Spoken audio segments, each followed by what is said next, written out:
Hello dear student, स्वागत है आप सभी का एक बार फिर से अपने चैनल टारगेट गुरुकुल पर। Lucknow University BA entrance exam 2025 के लिए आप सभी को प्रिपरेशन कैसे करनी है आज हम इसी वीडियो में देखेंगे।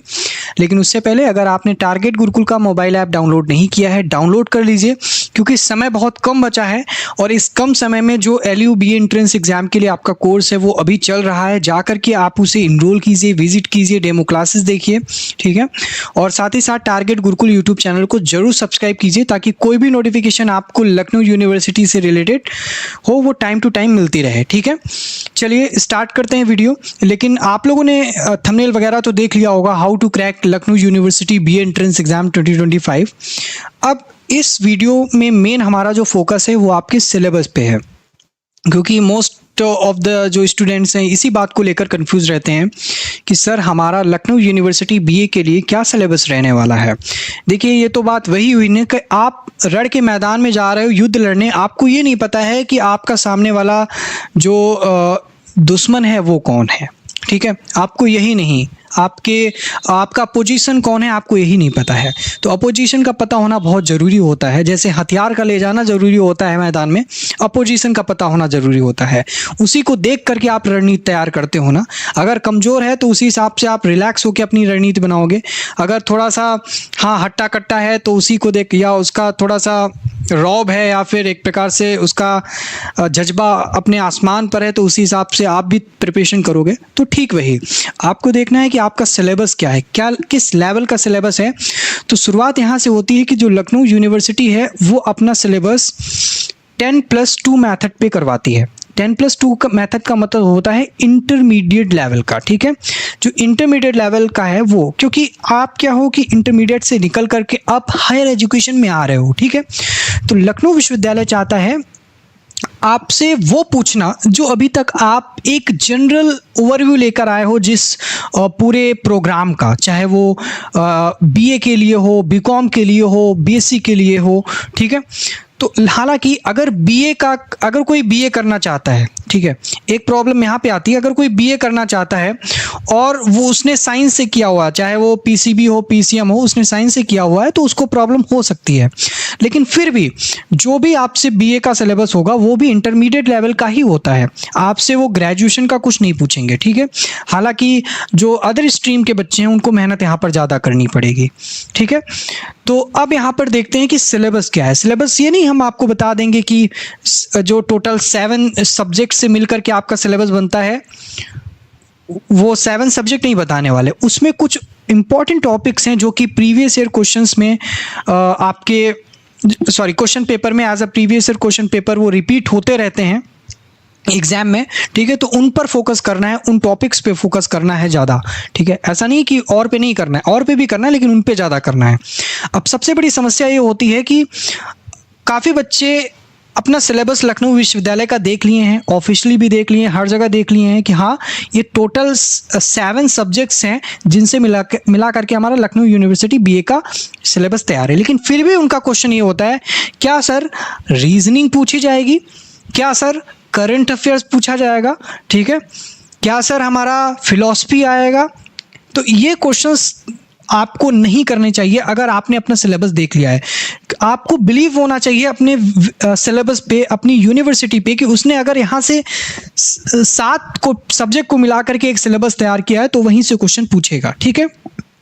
तो पहली चीज, मेन इस वीडियो का मकसद है हमारा सिलेबस, और जो भी आएगा आपके सिलेबस से आएगा। ये 7 सब्जेक्ट जो हैं इन्हीं से आएगा। ये कैसे आएगा और कैसे आपको लगता है कि रीजनिंग का है, करंट अफेयर्स है, ये भी हम क्लियर कर देंगे, ठीक है। चलिए स्टार्ट करते हैं। पहला विषय है आपका इंग्लिश। अब देखिए इंग्लिश और हिंदी, ठीक है, इंग्लिश प्लस हिंदी, ये दो एक ऐसे विषय हैं, आप किसी भी स्ट्रीम से हो, आप साइंस किया हो, कॉमर्स किया हो, आर्ट्स किया हो, आपने विषय पढ़े ही होंगे, ठीक है। मतलब कहीं कभी ना कभी तो पढ़े होंगे, और इसका एकदम जनरल जो टॉपिक होते हैं उन्हीं में से क्वेश्चन बनता है, तो सभी के लिए आसान रहेगा, ठीक है।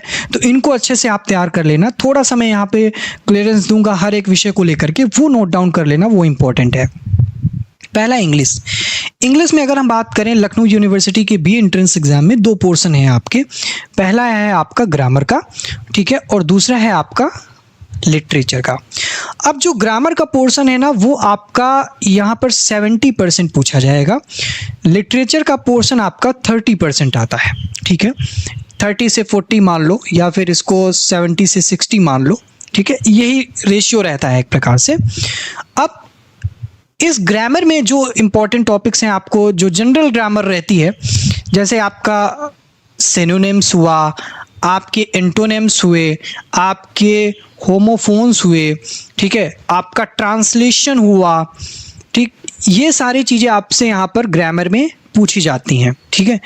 और पैसेज वगैरह नहीं पूछा जाएगा, ठीक है, पैसेज वगैरह वैसे पूछा नहीं जाता है। अगर आ भी जाएगा ना तो उनमें से भी पूछा जाएगा कि इसमें से कौन सा ट्रांसलेशन का वर्ड गलत है, या कुछ क्वेश्चंस हो सकते हैं, लेकिन नहीं पूछा जाएगा। तो मेरा उद्देश्य यही है कि आपको वही बताया जो आपके एंट्रेंस एग्जाम में आए, ठीक है। तो इन पर आप थोड़ा अच्छे से अपनी पकड़ बना लेना, ठीक है। जो ट्रांसलेशन वाला पोर्शन है इसको आप अच्छे से कवर कर लेना। ट्रांसलेशन में कैसा क्वेश्चन आता है, मैं आपको एक एग्जाम्पल दे देता हूँ, एक सेकेंड, हाँ मैं आपको एग्जाम्पल दे देता हूँ तो सारी चीज़ क्लियर। जैसे ट्रांसलेशन में आपसे कोई कह लिया कि राम, एक छोटा सा एग्जाम्पल दे रहे हैं, Ram to school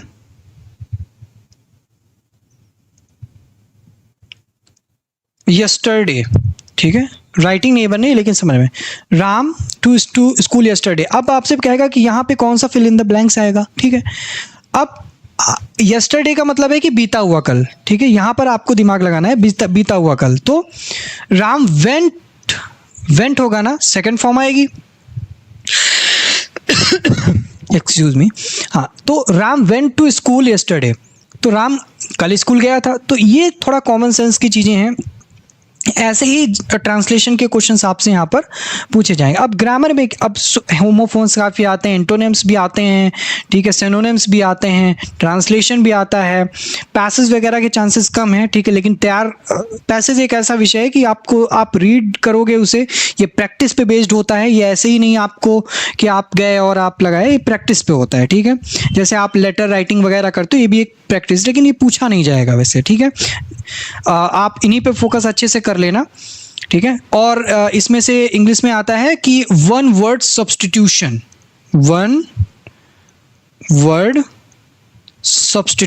English grammar का वन वर्ड सब्स्टिट्यूशन, यानी कि कोई एक आपको सेंटेंस दिया होगा, उसके लिए कोई आपको एक वर्ड है वो आपको यहाँ पर बताना होगा, ठीक है। तो ऐसे यहाँ पर क्वेश्चंस आते हैं। आप कोई भी ग्रामर की बुक उठा लोगे इंटरमीडिएट हाई स्कूल की, उसमें ये सारी चीज़ें मिल जाएंगी। तो ग्रामर के पोर्शन पे आपको थोड़ा सा पकड़ रखनी है, ठीक है।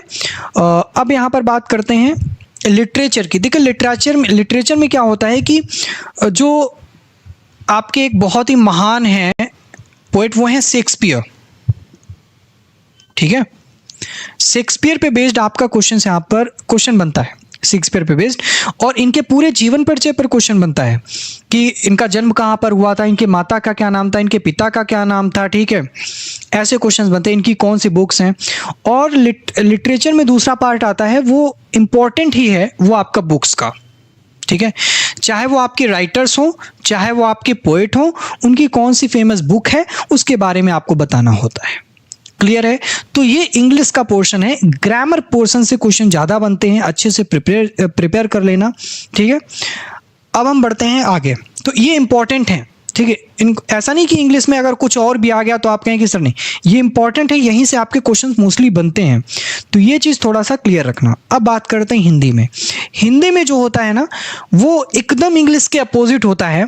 अभी तक जो ट्रेंड चलता है, ये चीज़ें कहीं पर सिलेबस में मेंशन नहीं है, ये प्रीवियस ईयर क्वेश्चंस पर बेस्ड हम लोगों ने जो एनालिसिस किया है उसके बारे में हम आपको क्लियर कर रहे हैं, ठीक है। हिंदी में, अब हिंदी में क्या होता है, सेम इसके अपोजिट होता है। जो आपका व्याकरण है और जो आपका यहां पर साहित्य है, ठीक है।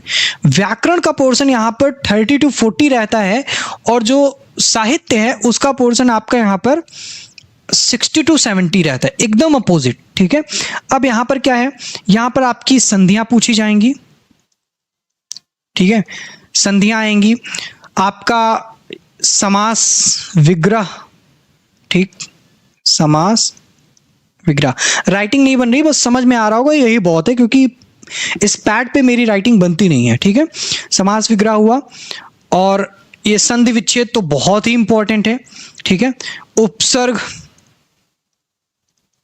उपसर्ग और प्रत्यय, ये देख लेना अच्छे से, ठीक है। और पर्यायवाची और विलोम, विलोम शब्द, पर्यायवाची, ठीक है। और एक वाक्य, ऐसा जैसे नहीं होता है एक वाक्य के लिए एक शब्द, ठीक है।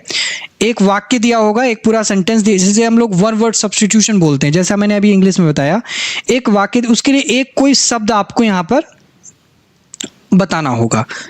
तो ये ग्रामर के पोर्शन है जो आपके आते हैं। और एक बहुत इंपॉर्टेंट, अलंकार, ठीक है। अलंकार, रस और छंद, यहां से इतने टॉपिक हैं जो व्याकरण में आपको अच्छे से प्रिपेयर होने चाहिए, ठीक है। अब साहित्य में क्या होता है कि साहित्य में जो बुक्स होती हैं, जो किताबें होती हैं, या फिर कह रहे हैं जो रचनाएं हैं, ठीक है, जो रचनाएं हैं उन रचनाओं पर आधारित क्वेश्चन आते हैं, ठीक है।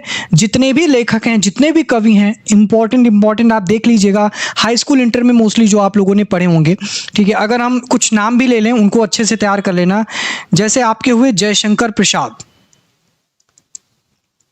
ठीक है, जयशंकर प्रसाद, महादेवी वर्मा, महादेवी वर्मा, ठीक है।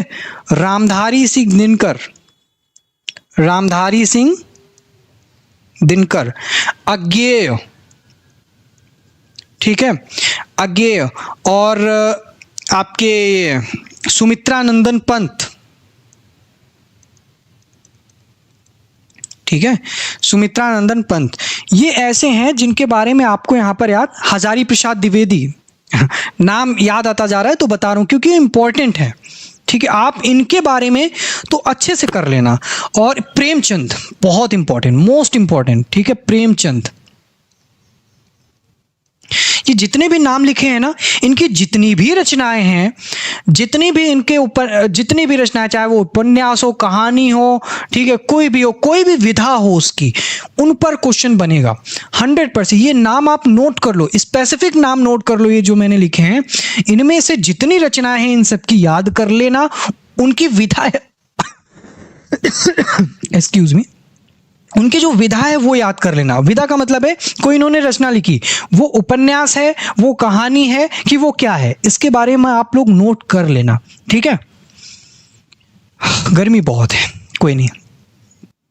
अब जो आपका अगला विषय है वो है ज्योग्राफी, जिसे हम लोग हिंदी में बोलते हैं भूगोल। अब भूगोल मतलब पृथ्वी के बारे में बात कर रहा है। तो ज्योग्राफी में जो मेन दो पार्ट होते हैं, वहां से क्वेश्चंस आपके बनते हैं। वो है आपका पहला फिजिकल ज्योग्राफी, ठीक है, और दूसरा है आपका ह्यूमन ज्योग्राफी। अब देखिए यहां पर भी क्या होता है कि 70% पार्ट आपका इससे आता है और 30% लगभग पार्ट जो है 30 से 40 यहां पर आता है, ठीक है। ये रेशियो आपको लेकर के चलना है, आपको रेशियो डिसाइड करने हैं, उस हिसाब से आपको प्रिपरेशन करनी है। अब फिजिकल, ये चीजें कहीं पे लिखी नहीं हुई है, कहीं नहीं मिलेंगी सिलेबस में। ये चीजें प्रीवियस ईयर क्वेश्चंस के ट्रेंड को देख करके यहाँ पर बताया जा रहा है, ठीक है। अब देखिए फिजिकल ज्योग्राफी में क्या है, जो इंपॉर्टेंट है उन पर हम फोकस करते हैं। पृथ्वी के बारे में, जितना पृथ्वी के बारे में आपको नॉलेज होगा, ठीक है, उतनी आपके लिए चीज़ें फेवर में होंगी। पहला, अगर हम बात करें जैसे भूकंप आता है, ठीक है, ज्वालामुखी आता है, ज्वार भाटा आता है, ठीक है। राइटिंग पे मत जाइएगा, मैं आपको ओरली बता रहा हूँ, आप लोग नोट डाउन करते रहिएगा, आपके लिए बेहतर है, ठीक। फिर हम बात करते हैं सौरमंडल की। सौरमंडल पर आधारित बहुत क्वेश्चंस आते हैं, ठीक है। जो भी सौरमंडल के बारे में है उन पर आप अच्छे से तैयारी कर लीजिए, ठीक है। कि भोर का तारा किसे कहते हैं, ठीक है, और कई प्रकार के ऐसे कोड नेम हैं जो पुकारे जाते हैं, हर एक ग्रह को पुकारा जाता है, उस हिसाब से आप तैयार कर लो। ये सौरमंडल और पृथ्वी बहुत इंपॉर्टेंट है, ठीक है। और फिर महासागर के बारे में, ठीक है, महासागर, ठीक। और विश्व में अगर हम बात करें, विश्व में, ठीक ठीक, विश्व के संदर्भ में आपको देखना है कि सबसे ऊंचा क्या है, सबसे बड़ा क्या है, ठीक है, सबसे छोटा क्या है, ये सारी चीज़ें भी आती हैं। और अगर हम आते हैं ह्यूमन ज्योग्राफी में, काफ़ी चीज़ें होती हैं, जैसे काफ़ी उत्पादक देश होते हैं, ठीक है, उत्पादक देश मतलब गेहूं का उत्पादन करने में, चावल का उत्पादन करने में, ठीक है, कपास का उत्पादन करने में, और ये चीज़ें आपको इंडिया के पॉइंट ऑफ व्यू से भी देखनी है, इंडिया के पॉइंट ऑफ व्यू से देखनी है, ठीक है। साथ ही साथ अगला पार्ट आता है इसमें पॉपुलेशन का, ठीक, पॉपुलेशन जिसे हम लोग जनसंख्या बोलते हैं, ठीक, ये आपको देखना है कि कौन सी 2011 में जनगणना जब हुई थी, ठीक है, जो जनगणना का पार्ट है, मेन हम जनसंख्या नहीं बोल रहे हैं, सॉरी, जनगणना, ठीक है, जनगणना, हम जनगणना की बात कर रहे हैं, ना कि जनसंख्या की, ठीक है। तो जनगणना आपको यहाँ पर देखनी है कि जनगणना में पॉपुलेशन की अगर बात की जाए, जनसंख्या की बात की जाए, अगर बात की जाए जन्म दर की, मृत्यु दर की, ठीक है, और जो लिटरेसी रेट है, साक्षरता दर है, इन सब के बारे में 2011 पर आधारित जो है, जो जननांकिकी है, जो जनगणना है, उन पर आप तैयारी कर लेना 2011 के पॉइंट ऑफ व्यू से। ये इंपॉर्टेंट टॉपिक्स हैं जो हम आपको बता रहे हैं। इसका मतलब ये नहीं सिर्फ आप इतना ही पढ़ के चले गए, नहीं, ये इंपॉर्टेंट वो टॉपिक्स हैं जो हर प्रीवियस एग्जाम में आपके पूछे गए हैं इन्हीं टॉपिक्स से, ठीक है। तो आप फिजिकल ज्योग्राफी में देखो, अगर आप पृथ्वी के बारे में नॉलेज ले रहे हो ना, अगर आप सौरमंडल के बारे में पढ़ रहे हो, तो इसके ऊपर क्या ही पूछ सकता है, ठीक है। फिर आपका पर्यावरण, ठीक है, पर्यावरण, इन्वायरमेंट बहुत इंपॉर्टेंट है। यहाँ से काफ़ी क्वेश्चंस आपके बनते हैं। पर्यावरण के लिए कौन से सम्मेलन किए गए, कब किए गए, कब शुरुआत हुई, उन पर्यावरण के बारे में विचार करने में, पर्यावरण के बारे में विचार करने को, ठीक है। तो ये सारी चीज़ें हैं, उन पर कई समितियां बैठी, कई सम्मेलन हुए, ये सारी चीज़ें आपको यहाँ पर देखनी पड़ेंगी, ठीक है। तो ये ज्योग्राफी का पार्ट है जो मोस्टली चीज़ें कवर करता है। भूकंप, ज्वालामुखी, जितनी भी एक्टिविटीज़ होती हैं, जो जितनी भी एक्टिविटीज़ इन्हें आप कह लो, जितनी भी पृथ्वी पे एक्टिविटीज़ हैं, ठीक है, वो सारी चीज़ें आपको यहाँ पर अच्छे से नॉलेज होना चाहिए। क्लियर है? अब हम बढ़ते हैं आगे अगले विषय की तरफ, वो है आपका हिस्ट्री। अब देखिए, हिस्ट्री जो है, हिस्ट्री से आप के 3 पार्ट यहाँ पर निकलते हैं। पहला है आपका एंसेंट, ठीक है, दूसरा है आपका मेडिवल, और तीसरा है आपका मॉडर्न, ठीक है। अब यहाँ पर जो मैं रेशियो देता हूँ ना, वो मेरा रेशियो ये है कि आप ये मानकर चलो 30:40 यहाँ पर दे दो, ठीक है, 20:30 यहाँ पर दे दो, और फिर 30:35 आप लोग यहाँ पर दे दो, ठीक है। ये रेशियो हम लेकर के चलते हैं। अगर हम बात करें एंसेंट में एक चैप्टर है, वो है इंडस सिविलाइजेशन का, ठीक, इंडस सिविलाइजेशन का बहुत ही इंपॉर्टेंट है, बहुत ही इंपॉर्टेंट। यहाँ से क्वेश्चंस आपके 2 तो बनते ही बनते हैं, ठीक है। तो इंडस सिविलाइजेशन, जिसे हम लोग सिंधु घाटी सभ्यता भी कहते हैं, इस पर आप अच्छे से तैयार कर लेना। फिर हम बात करते हैं वैदिक पीरियड की। वैदिक पीरियड से भी आपके क्वेश्चन एक आधे बन जाते हैं, चाहे वो वेद के बारे में पूछ सकता है, आपसे पुराण के बारे में पूछ सकता है, आपसे महाकाव्य के बारे में पूछ सकता है, ठीक है, आपसे आर्यों के बारे में पूछ सकता है, ठीक है।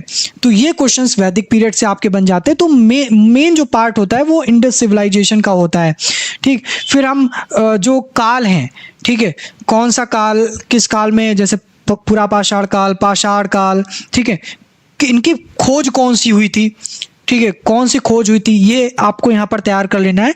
तो मेन पार्ट जो है वो सिंधु घाटी सभ्यता, आप इसको बहुत अच्छे से तैयार करना, ठीक है। ये पार्ट हुआ। फिर आप उसके बाद बढ़ते हो मिडिवल हिस्ट्री पे आते हो, ठीक है। मिडिवल हिस्ट्री में भी अगर हम देखा जाए तो इंपॉर्टेंट जो एकदम टर्म्स हैं, हम उनको बात कर रहे हैं, वो है आपका बुक्स का, ठीक है। बुक्स, यहाँ से एक क्वेश्चन आता है, चाहे वो अलबरूनी की हो, चाहे वो फिरदौसी की बुक हो, ठीक है।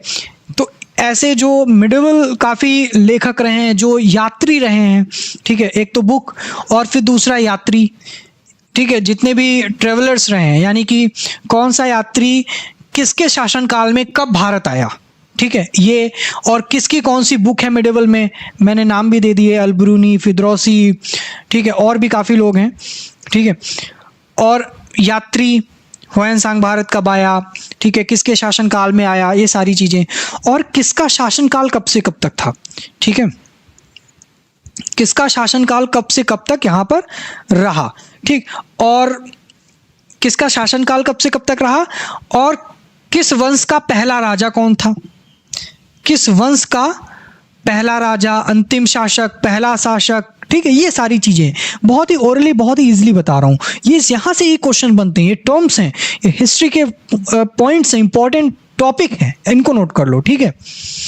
अब अगला आता है आपका मॉडर्न। मॉडर्न का रोल बहुत इंपॉर्टेंट, बहुत बहुत बहुत, मतलब, ठीक है। मॉडर्न में क्या होता है, यानी कि आधुनिक भारत, ये देश की आजादी तक घसीट के लाता है हिस्ट्री को, ठीक है। और देश की आजादी तक आते आते आप ये नहीं कह सकते कि सर इसमें से कुछ इंपॉर्टेंट है कि नहीं है, पूरा इंपॉर्टेंट है। फिर भी हम आपको बताते हैं कि मॉडर्न में वो एक टर्म है जिस पर आपने फोकस कर लिया तो पूरी मॉडर्न हिस्ट्री कवर अप होगी, वो है आपका मूवमेंट का, वो है आपका मूवमेंट, यानी कि आंदोलन। अगर आपने इस टर्म को पकड़ लिया ना, इस पर बेस तैयारी कर दी, तो आपका मॉडर्न कवर होगा, ठीक, क्योंकि आंदोलन से रिलेटेड काफी क्वेश्चन आते हैं। अब ये कैसे रिलेट करता है आंदोलन, ये मैं क्लियर करता हूं। आंदोलन किसने स्टार्ट किया, ठीक है, हु, ठीक है, कब चला, व्हेन, पर्पस क्या था इसका, ये भी आपको पता करना है। अब जब आंदोलन के बारे में किसने स्टार्ट किया, तो स्वाभाविक है आप उसके बारे में भी पढ़ोगे। अगर महात्मा गांधी ने स्टार्ट किया है तो महात्मा गांधी के बारे में पढ़ोगे जाके। अब महात्मा गांधी के बारे में पढ़ोगे, उनका उस देश में क्या रोल रहा है, उनके बारे में जरूर पढ़ोगे। महात्मा गांधी के बारे में पढ़ोगे तो सब कुछ पढ़ोगे, ठीक है। फिर व्हेन, कब हुआ, ये तो इंपॉर्टेंट है ही है। पर्पस क्या था, ये भी इंपॉर्टेंट है, ठीक। फिर एक आगे चल करके पार्ट आता है, वो आता है आपके संविधान का, ठीक है।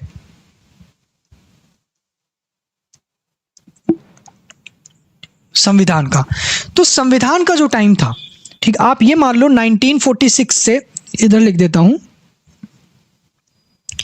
1946 टू 1950 जो संविधान भारत का तैयार किया गया ना, ये आपका सिविक्स का भी पार्ट है और ये आपका हिस्ट्री का भी पार्ट है। वो पोर्शन आपको बहुत अच्छे से तैयार करना है जब आपका संविधान तैयार किया जा रहा था, क्योंकि संविधान जब तैयार किया जा रहा था इसमें काफी सारे इंसिडेंट्स हुए, ठीक है।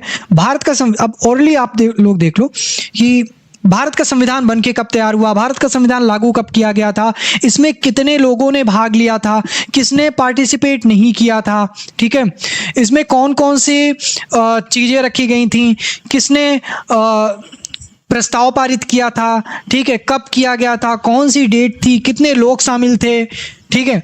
और ये सारी चीजें आपको यहाँ पर याद रखनी है। किसने इसका प्रारूप तैयार किया, ये सारे इंपॉर्टेंट टॉपिक्स हैं जो आपको संविधान से रिलेटेड आपको याद रखने हैं, ठीक है। तो राष्ट्रीय ध्वज कब तैयार किया गया था, पहला राष्ट्रीय ध्वज कहाँ फहराया गया था, पहला राष्ट्रीय ध्वज कब बना, ये हिस्ट्री के ही पार्ट है, ठीक है। सब कुछ हिस्ट्री में ही आता है। फिर इंपॉर्टेंट, फिर जितने भी आपके मूवमेंट तो आपने देख लिए, ठीक है, हमारा फोकस इस पे भी होगा, हु, जितने भी हु है ना, हु का मतलब है जितने भी यहाँ पर स्वतंत्रता सेनानी है, महात्मा गांधी की बात कर लें, ठीक है, हम बाल गंगाधर तिलक की बात कर लें, ठीक है, वहां पर आंदोलन भी थे, कुछ नरम दल गरम दल, ठीक है, उनमें जितने भी नेता थे, एक प्रकार से उस टाइम के नेता ही थे। हम स्वतंत्रता सेनानियों की बात कर रहे हैं, जो स्वतंत्रता सेनानी थे उनके जितने भी इंपॉर्टेंट बुक्स हैं उनको बहुत अच्छे से तैयार कर लेना। इंपॉर्टेंट बुक्स के साथ उनका इस इंडियन कंट्री को इंडिपेंडेंस मतलब स्वतंत्र कराने में क्या रोल रहा है उसको आप यह देख लेना। कौन सा जो एक फेमस हम कह लें कि फ्रीडम फाइटर है वो जेल में कब से कब तक रहा, ये याद कर लेना। उनकी बुक कहाँ लिखी गई है ये याद कर लेना, बहुत इंपॉर्टेंट है। मूवमेंट आपको याद करना है। और सबसे महत्वपूर्ण जो आंदोलन है वो महात्मा गांधी के हैं। और महात्मा गांधी के बारे में आपको इतना डीपली नॉलेज रखना है ना कि क्वेश्चंस काफ़ी अच्छे बनने वाले हैं, अच्छे खासे। क्लियर है? ये हिस्ट्री है जहाँ से आपके क्वेश्चंस रिपीट होते हैं। क्लियर है? इसको तैयार कर लेना बहुत ही बेहतर तरीके से। अगला अगला है सिविक्स, वो है सिविक्स। अब सिविक्स में चीज़ें जो हैं वो बहुत ही क्लियर कट हैं, ठीक है। अब देखो यहाँ पर आपको 12th की जो बुक है ना एनसीईआरटी की, उस पर फोकस कर लेना है अच्छे से, ठीक है। पहले तो आपकी समकालीन विश्व में राजनीति है, ठीक है। समकालीन विश्व में राजनीति, राइटिंग पे मत जाइएगा, एक बार फिर से मैं रिपीट कर रहा हूँ क्योंकि राइटिंग मेरी टैब पे अच्छी बनती नहीं है, ठीक है। फिर है आपका यहाँ पर आज़ादी के बाद का भारत, ठीक है। तो आज़ादी के बाद के भारत पे एक और बुक है, ठीक है। आज़ादी के बाद के भारत की बात है, ठीक है, आज़ादी के बाद के भारत की। तो ये 2 बुक हैं, इन पर आप अच्छे से तैयारी कर लेना, ठीक है। इसमें आफ्टर इंडिपेंडेंस जो भी चीज़ें हुई हैं इंडिया में उस पर बात की गई है, और इस समकालीन विश्व यानी कि अगर एकदम सही तरीके से देखा जाए शीत युद्ध से लेकर के जो शीत युद्ध के दौर से लेकर के आगे की जो विश्व की कहानी रही है उस पर है। अगर आप इसको एज ए स्टोरी वाइज समझेंगे चीज़ें अच्छे से क्लियर हो जाएंगी, ठीक है। अब यहाँ पर एक और पार्ट आता है जो कि आपका कॉन्स्टिट्यूशन का, ठीक है। कॉन्स्टिट्यूशन का, जो कि इंडियन कॉन्स्टिट्यूशन की हम बात कर रहे हैं। तो इंडियन कॉन्स्टिट्यूशन को लेकर के कुछ स्पेसिफिक टॉपिक्स हैं जो आप लोग को तैयार करने हैं। जैसे आपका हुआ फंडामेंटल राइट्स, फंडामेंटल ड्यूटीज, ठीक है, अमेंडमेंट्स जितने भी होते हैं, संशोधन जितने होते हैं, ठीक है, और साथ ही साथ किसका जो पीरियड है वो कब तक है, यानी कार्यकाल, ठीक है, एक प्रकार से कार्यकाल। जितने भी पोस्ट हैं यानी कि जितने भी पद हैं उनका कार्यकाल, जैसे हम प्राइम मिनिस्टर की बात कर लें, ठीक है, हम प्रेसिडेंट की बात कर लें, इनका कार्यकाल कब से कब तक रहता है, ठीक है। और साथ ही साथ हम लोकसभा, राज्यसभा, ठीक है, लोकसभा और राज्यसभा, इनके बारे में कुछ जैसे कि कितने सदस्य हैं, ठीक है, इनके मेंबर कितने हैं और इनका जो पीरियड है वो कब तक होता है, ठीक है।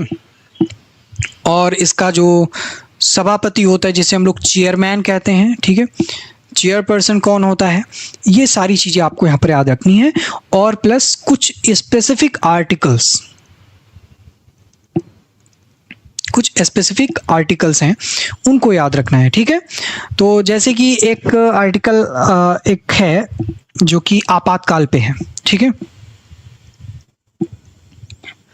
आपातकाल जब भारत में मतलब किन किन स्थितियों में लग सकता है, इसके लिए आपका 352 है, 356 आर्टिकल है और 360 आर्टिकल है, ठीक है। तो इसके बारे में आप लोग देख लेना, ठीक। और काफ़ी क्वेश्चंस मतलब यहाँ से आपके बनते हैं ये सारी चीज़ें। और हिस्ट्री में मैंने बताया ना कि जो आपका जब ये कॉन्स्टिट्यूशन तैयार किया गया था उस पर आपको क्वेश्चंस अच्छे से तैयार कर लेने, कब तैयार किया गया, किसने किया, ठीक है। सारे क्वेश्चन जो मैंने अभी आपको हिस्ट्री में बताया वो इसका भी पार्ट है। तो ये कुछ स्पेसिफिक टॉपिक्स हैं यहाँ पर आपको कवर करना है और ये तो बहुत इंपॉर्टेंट है, ठीक है। आप ये मान लो 60% यहाँ से और 40% यहाँ से आपका रोल प्ले होने वाला है सिविक्स में, क्लियर है।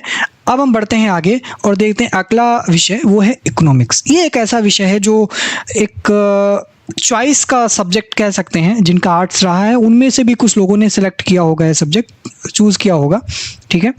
तो उन लोगों के लिए काफ़ी प्रॉब्लम होती है, मैं क्लियर करना चाहता हूँ। एक तरफ हम ले लेते हैं माइक्रो प्लस मैक्रो और एक तरफ हम ले लेते हैं इंडियन इकोनॉमी, ठीक है। तो ये 2 पार्ट हम इकोनॉमिक्स के करते हैं। अब देखो मुझे भी पता है and university knows very well also कि काफ़ी बच्चों ने विषय पढ़ा नहीं होता है, जिन्होंने सेलेक्ट नहीं किया होता है उनको नॉलेज कम रहता है, लेकिन एक बेसिक नॉलेज के लिए आपको चीज़ें याद होनी चाहिए। कुछ टॉपिक्स, क्योंकि समय भी इतना नहीं बचा है कि आप बहुत डिटेल में पढ़ लो, ठीक है। और इकोनॉमिक्स एक थोड़ा सा ध्यान लगाने वाला विषय भी है, ठीक है। थोड़ा स्टैटिकल भी होता है माइक्रो मैक्रो में। इंडियन इकोनॉमी में तो सब कुछ आपको डिस्क्रिप्टिव मिल ही जाएगा।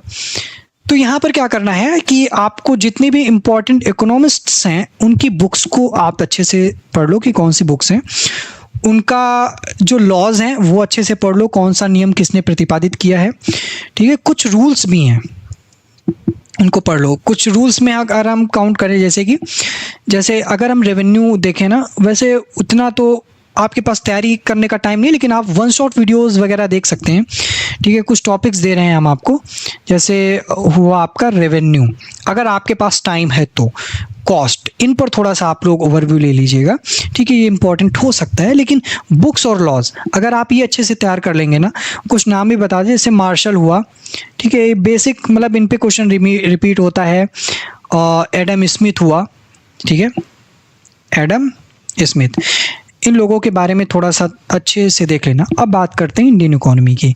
आप ये मानकर चलो कि पार्ट 70 to 30 होता है, मे बी हो सकता है, ठीक है, इसका वैसे थोड़ा कम ही रहता है। अब इंडियन इकोनॉमी में क्या है, अगर आपने 5 ईयर प्लान पढ़ लिया है ना, तो आपने बहुत कुछ हासिल कर लिया। 70% तो इंडियन इकोनॉमी का 70% आपने ऐसे ही कवर कर लिया है, क्योंकि अगर हम एग्रीकल्चर की बात करते हैं तो भी आता है, अगर हम इंडस्ट्री सेक्टर की बात करते हैं तो वो इसमें भी आता है, और अगर हम बात करते हैं सर्विस सेक्टर की, वो भी इसमें आता है। क्यों? क्योंकि भैया ये एक ऐसा 5 ईयर प्लान है ना, कि ये स्टार्ट जब से हुआ है ना, तब से लेकर के और जब तक चला है, तब तक इसने बहुत सारा रोल प्ले किया है। इसमें सारी चीजें, सारी एक्टिविटीज इकोनॉमिक्स की इंडियन इकोनॉमी में हो चुकी हैं। भारतीय अर्थव्यवस्था 5 ईयर प्लान पर ही चली है और चलती आई है। इसमें ही आप देखोगे कि 5 ईयर प्लान का पर्पस क्या है, ठीक है, हर एक 5 साल में किसी ना किसी चीज़ को लेकर के उद्देश्य रखा जाता था कि आज देश में इन 5 सालों में पूरा करना है, एग्रीकल्चर पे फोकस करना है, इंडस्ट्री पे फोकस करना है, सर्विस सेक्टर पे फोकस करना है, ठीक है। और वो 5 ईयर प्लान किसने दिया, हु, ये भी याद करना है। उसका पीरियड कब से कब तक था, ये भी याद करना है, ठीक है, 5 ईयर प्लान में। और उसका पर्पस क्या था, ये तो मैंने बताया, पर्पस भी याद करना है, ठीक है। और वहां पर कुछ स्थापनाएं हैं, ठीक है। उस 5 ईयर प्लान में, यानी उस 5 सालों में, अगर हम 1951 से लेकर के 1956 का एक 5 ईयर प्लान लेते हैं, तो इसमें भारत में कहाँ पर कौन सी चीज़ों की स्थापना की गई, क्या क्या अर्थव्यवस्था में बदलाव हुए, उन बदलावों को देखना है। तो इंडियन इकोनॉमी पूरा 5 ईयर प्लान पे ही चलता है, उन्हीं से घुमा फिरा के क्वेश्चन आता है। फिर नीति आयोग पर, तो प्लानिंग कमीशन ने यहाँ पर 5 ईयर प्लान तैयार किए, लेकिन प्लानिंग कमीशन और जो नीति आयोग है, इनकी स्थापना कब हुई, इन पर आपको देखना है। इनके वर्तमान में अध्यक्ष कौन हैं नीति आयोग के, ठीक है, ये देखना है। और प्लानिंग कमीशन का कौन था, ये देखना है। तो ये सारी चीजें आपको यहां पर कवर अप करनी है। क्लियर है? बहुत अच्छे से। तो अब आपको बता दें, जो सिविक्स का सेकंड वो है ना पार्ट, जो मैंने बोला था आज़ादी के बाद का भारत, उसमें 5 ईयर प्लान काफ़ी अच्छा कवर अप किया गया है, आप वहाँ से भी देख सकते हैं। 1-2 शायद 3rd चैप्टर में है, होगा वो, ठीक है। वहाँ से काफ़ी एक्टिविटीज़ जो हैं इकोनॉमिक्स की पता चलती हैं उस 3rd चैप्टर से, तो वो आप लोग देख लेना। तो वो चैप्टर बहुत इंपॉर्टेंट है और इंडियन इकोनॉमी के पॉइंट ऑफ व्यू से आपको यहाँ पर करना है। सॉरी। तो अब हम बात करते हैं एक और टॉपिक इसमें, जैसे एग्रीकल्चर में बात किया ना कि किस प्रोडक्शन के लिए कौन सा एक टर्म है यूज़ किया जाता है। जैसे हम बात करें पिसीकल्चर, जैसे कि मछली के उत्पादन के लिए पिसीकल्चर आता है, हेरीकल्चर यूज़ किया जाता है, ठीक है। ये सारे कल्चर्स हैं, इन पर जैसे पिसीकल्चर, मछली का उत्पादन, ठीक, इस तरह से आपको याद करना है। तो ये आप लोग डालेंगे तो खुद आ जाएगा, मतलब अगर आपके पास कोई बुक है वहाँ पर भी आपको लिखा हुआ मिलेगा कौन सी फसल कब, ये तो ज्योग्राफी का भी पार्ट है, कौन सी फसल कब होती है, ठीक है, रबी की, खरीफ की, जायद की, किस महीने से किस महीने तक, ये सारी चीज़ें आपकी इंपॉर्टेंट है। 5 ईयर प्लान पढ़ेंगे सब कुछ क्लियर होगा, बहुत इंपॉर्टेंट है, ठीक है। इकोनॉमिक्स में तो आपका इतना ही। अब जो लास्ट विषय है, अब यहाँ पर देखो थोड़ा सा नंबरिंग गलत हो गई, क्योंकि ये आपका 6 सब्जेक्ट था और ये आपका 7th सब्जेक्ट है, ठीक है, क्योंकि 7th सब्जेक्ट से मिलकर ही BA का एंट्रेंस एग्जाम यहाँ पर सिलेबस तैयार किया जाता है। क्लियर है? साइकोलॉजी में भैया हम आपको सिर्फ एक चीज़ बताएंगे, क्योंकि एक ऐसा विषय है मनोविज्ञान, जो जिनका मन भी करता है ना वो भी नहीं पढ़ते, नहीं ऐसा नहीं, मनोविज्ञान नाम है इसका, थोड़ा मनोवैज्ञानिक तरीके से इस विषय को पढ़ा भी जाता है। तो यहाँ पर हम आपको केवल 200 प्लस क्वेश्चंस कराएंगे, ठीक है, जो आपके टारगेट गुरुकुल मोबाइल ऐप पे पहले से ही हैं, आप उनको कर लेना, ठीक है। उसके बाहर क्योंकि बमुश्किल 3 क्वेश्चन आ ही जाते हैं, वैसे तो बोलते हैं कि 5 से 10 इतना होता नहीं है, 3 क्वेश्चन मैक्सिमम, ठीक है, वरना 1 या 2 बमुश्किल क्वेश्चन, और वो इन 200 में से आप रट भी लोगे ना, मैं तो कहूँगा ये रट ही लो, क्योंकि आपको एंट्रेंस क्रैक करना है, ठीक है। जहाँ पे जो चीज़ की रिक्वायरमेंट है आप उसके अकॉर्डिंग काम करो, ठीक है। आपका मकसद है एंट्रेंस क्रैक करके अपना एडमिशन लेना, तो आप उस पर फोकस करो, नॉलेज तो आप बाद में लेते रहोगे, क्लियर है। तो अभी के लिए 200 क्वेश्चंस का आप ये तैयार कर लो, इसके बाहर नहीं आएगा, 1 2 बहुत ज़्यादा 3, इससे ज़्यादा क्वेश्चन नहीं पूछेगा, ठीक है। अब बात करते हैं तैयारी की। तो तैयारी के लिए आप लोगों के लिए जो कोर्सेज चल रहे हैं उन पर आपको एक बहुत अच्छी खासी छूट मिल रही है। अगर आप लोग यहाँ पर गुरुकुल 10 का जो गुरुकुल 15 का जो कूपन कोड है वो इस्तेमाल करते हैं, ठीक है, और यहाँ पर आपको 15% जो है वो ऑफ मिलेगा एवरी कोर्सेज पे, ठीक है। आप भी हो बीकॉम और बीएससी हो, हालांकि बीए के लोग ही वीडियो देख रहे होंगे, तो आपको यहाँ पर मिलेगा, ठीक। तो लखनऊ यूनिवर्सिटी के लिए स्पेशल ऑफर है, क्योंकि समय बहुत कम बचा है और इस कम समय में आप लोग अच्छे से तैयारी कर सको, ये कोर्स आप लोग को लिए एकदम रामबाण सिद्ध होने वाला है, ये चीज़ आप लोग डिसाइड कर लो, ठीक है। तो बिल्कुल जो मैंने देखा है ना, काफ़ी बच्चे पिज़्ज़ा बर्गर मोमो इन चीज़ों में खाने में पैसा लगाते हो, अब आपके भविष्य का सवाल है, ठीक है। और जितना आप एक पिज़्ज़े के लिए देता हो उतना ही पैसा आप यहाँ पर दो, आपके सिलेक्शन की गारंटी हम देते हैं, लेकिन मेहनत आपकी तरफ से भी, एक ताली एक हाथ से नहीं बजती है। जितनी एक्सपेक्टेशन हम करके, यह नहीं कि सिर्फ कोर्स को ज्वाइन कर लिया, मैं तो खुद बोल रहा हूँ, सिर्फ नहीं कोर्स को ज्वाइन कर लिया और बैठे हैं आराम से, लेटे हैं, रील्स देख रहे हैं, सब कर लें, नहीं, तो आपको कोई आवश्यकता नहीं है फिर लेने की, मैं सजेस्ट ही नहीं करूंगा। अगर खुद लगता है कि हाँ कर सकते हो, खुद अगर आपको वास्तव में एडमिशन लेना है ना यूनिवर्सिटी में, अगर आप खुद अपनी पढ़ाई को लेकर के सिंसियर हो, तो आप यहाँ पे कोर्स पे जा करके आप इनरोल कीजिएगा और अपनी तैयारी स्टार्ट कीजिएगा, ठीक है। वरना तैयारी तो सभी करते हैं, ठीक है, लेकिन एंट्रेंस एग्जाम के लिए तैयारी करनी है और क्रैक करना है, उस पॉइंट ऑफ व्यू से आपके लिए बहुत ही रामबाण सिद्ध होने वाला है, ठीक है। तो इसको जाकर के डाउनलोड करके आप लोग जरूर इनरोल कीजिएगा, ठीक है, एक बार देखिएगा, क्योंकि आपकी अब आप हायर एजुकेशन में आए हैं।